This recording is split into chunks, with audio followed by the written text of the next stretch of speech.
it's causing a reaction, and that reaction is appearing on his skin. And that's the first red flag. But we disregard these flags because we're like, nah, it's not that bad. It's bad, but it's not that bad. Because that's the way I thought. I am very guilty of that. Very, very guilty of that.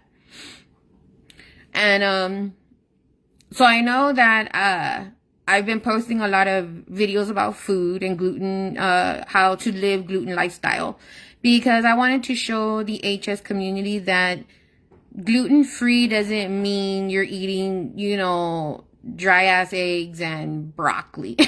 I guess I can just compare it to that. Nobody wants to eat like that. I sure as heck don't want to eat like that. So I went out there. I didn't want my son to be miserable. He's already miserable with his skin.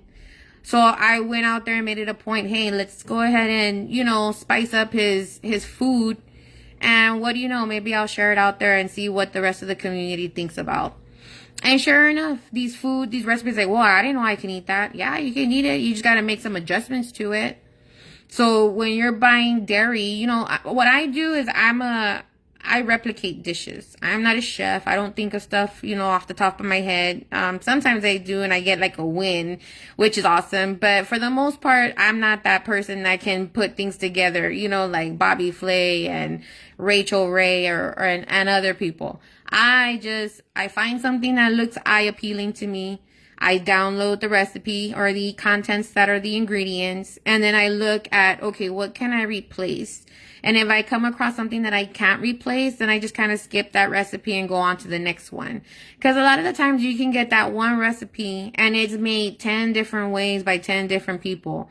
So really, and that's what I do on my downtime. Well, right now on my downtime, I do this, and I do a lot of talking back and forth with people. But for the most part, before all this started, I would just literally download stuff and start, making replacements. Like, hey, you know what? This requires milk. So instead of regular milk, I'm going to use almond milk.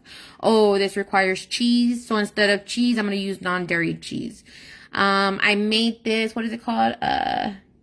The hamburger helper, and that was like a hit online. I had so many people asking for details about it, which is awesome because that's exactly what I was hoping to get back. People being engaged about their health, knowing that there's hope out there because this condition, HS, it is manageable. And I get a lot of people who say, no, it's caused by stress. And I had one, I'm working with a mama and her daughter. That was like, and I posted the update too. That was like one of the best freaking updates that I've had in a while.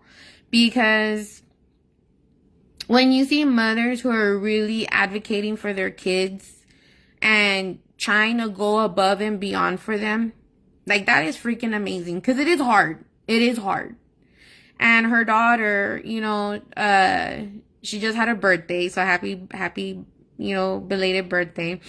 But her daughter was experiencing very bad HS symptoms in her most sensitive private areas downstairs. And to have to deal with that as a little girl going to school, that is, it mentally messes you up. Because you start thinking about your future. You start thinking about all the what ifs. And then you start knowing like, man, you're not going to be able to do a lot of things because you're having to deal with this skin condition that we don't even know how to control. So she followed me through groups and then followed me to my personal page and finally reached out to me. And that was like the best decision she ever made. Because she went ahead and took on the challenge of, you know what, I'm going to do this gluten-free. Because my daughter can't be living like this. And she shared with me how she had first went into these groups and how she just got so depressed. She even had to sign off of these groups because they're so dark and they hinder so much like the potential of the thought of, oh, you know what, is there hope out there? Nope. In these groups, there is someone there to step on that hope. And that sucks because that's not a support group. A support group is supposed to be someone that is there to help you, pick you up when you're not on your best day. Whether it be through conversating, through, or just being there to help financially a little bit, or just emotionally. Support means all kinds of stuff. Just being present and hearing, that's support. Suggesting something positive, that's support. So when she told me that she got very overwhelmed, and she almost thought about, I think she said something about therapy for herself. I was like, you know what? I'm right there with you. Because when I went into these support groups, I didn't realize how bad this skin condition can get at the time. And when I saw that, and when I saw people, like older people, sharing their struggles and what they had to deal with, I was like, oh my God, I don't want my son to go through that. I cannot even picture my son going through that. I'm already sad about what my son's going through right now. So just to imagine that. So I knew where she was coming from. And so the best update was when she reached out to me and she's like, my daughter would have, these boils, these sores come out like 10 at a time. And she couldn't walk. She couldn't sleep. She couldn't do all kinds of stuff. Because she was always in pain. She talked to her daughter. And she realized that, my daughter's not even in pain anymore. She's not talking about pain anymore. And so that's what ended up what her daughter told her. She's like, no, Mom, I'm better.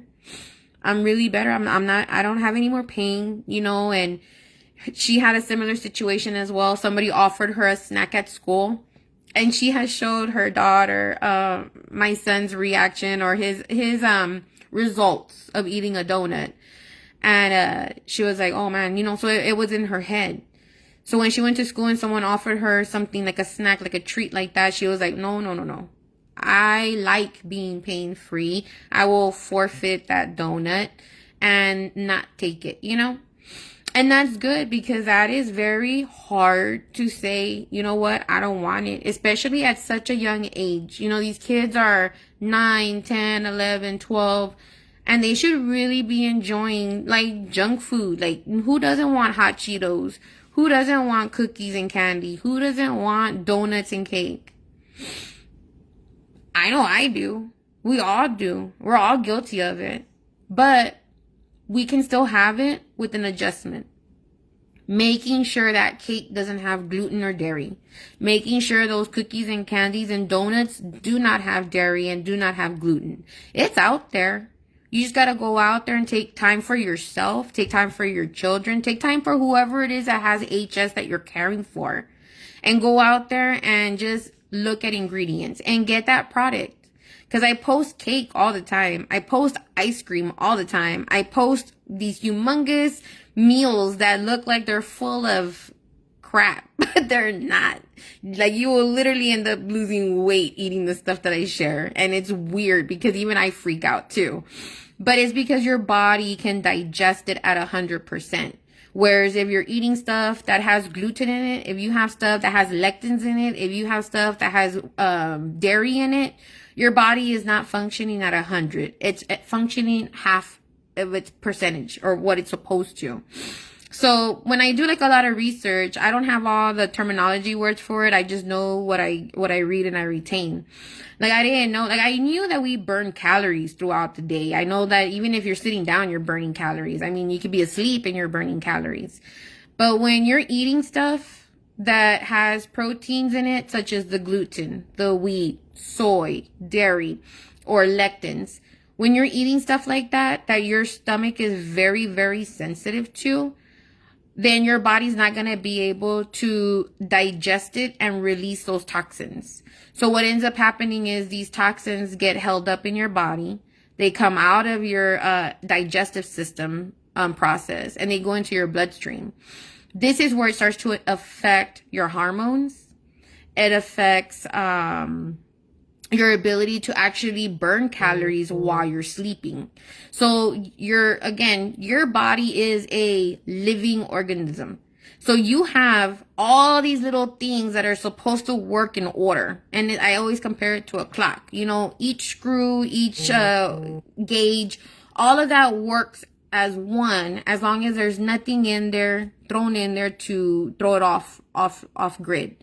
But when we throw these little items into our food, we're throwing our body off. And by throwing our body off, that causes a ripple effect for all kinds of other stuff that doesn't come out on blood tests. It doesn't come out on any type of x-rays. It doesn't come out on anything. I even help nurses. I have nurses that reach out to me asking me about their health. And so that should let you know, like, man, if we have like the medical people reaching out for assistance on their skincare, and they don't even understand themselves. Like, I wonder why it doesn't ever come out on the medical. I don't know, because I'm not a physician like that. I just know what causes your body to react the way that it does. And so when people say, well, I've gained a lot of weight, I'm always tired, I can't sleep, I have all these pains. Yeah, I know exactly what you're going through, because one, my son had the same thing. And then two, is because we continue to eat stuff that we're not supposed to. So it's throwing our body off. So we're not able to release the hormones that are supposed to be released. So that way our pH balance is fine. The way that we're supposed to be reacting is fine. So our stress goes up. Our anxiety goes up. Our being hot, sweaty goes up. All because of what we're eating. And if we just made minor adjustments, all those things that you complain about all day, every day, to your friend, to groups, to your doctor, to yourself, they can easily get taken care of by making minor adjustments. So when I was looking at the hamburger helper, I'll go back to that real quick. I just looked at the ingredients and said, you know what? Let's go ahead and start replacing stuff. And I know on the hamburger helper, the one that I shared, it said that bell pepper was one of the ingredients. And because bell pepper is a lectin and can also a nightshade, and that goes against you, I Googled, well, what can I replace bell pepper with? And it provided me with cumin. And I was like, okay, well, I have cumin. And cumin's a natural herb. There is nothing behind it to impact the body. And it ended up being a hit. My son was like, oh my God, I hope there's more so I can take it to school the next day. And I was glad that that it was available. Same thing with the Korean bone. That was super easy. I think it's originally soy sauce, but instead of soy sauce, I went ahead and replaced it with a gluten-free coconut amino sauce. And that was it. All the other ingredients were natural and gluten-free. So I always say, don't overwhelm yourself. Does it sound overwhelming? Yeah. Are you going to overwhelm yourself? Yes, because a lot of us have the time, tend to do like overreact when something isn't that extreme. If you don't want to make a recipe that requires 10 to 15 ingredients, then don't. Start off with something little. The Korean bowl, I think, was like 4 ingredients, and that was it.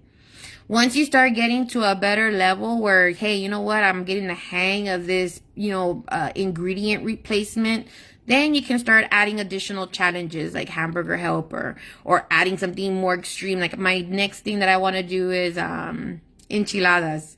So that's like one of my to-do things, to show people, hey, you can actually still eat the way you want to. It's just, you're probably going to end up having to make it yourself, because a lot of restaurants don't cater to stuff like that. I know that I had progress updates for one of my young little lionesses, and she was so happy that by day 2, she saw so much progress. But with progress, you have to continue to stay alert with how you eat. Just because you see progress, like I always share, and I will always forever say this is not a cure. This is only a way to manage your HS. So just because you feel all great one day and you get all pretty, that's great. That is exactly what I wanted you to feel. I wanted you to know that, you know what, I have HS, but dang, do I feel good. Because I wanted to give you that feeling back. But this is where you also need to be careful and take ownership of how will you continue to live moving forward. So I know that my young lady, she loves Chipotle. And apparently they offer gluten-free. I haven't been there, but apparently they have gluten-free dishes. So even though they have gluten-free dishes, they don't offer lectin-free dishes. So, and this is where I'm guilty of it as well. I'm so focused on gluten, which is wheat. We forget about lectins, which is another red flag.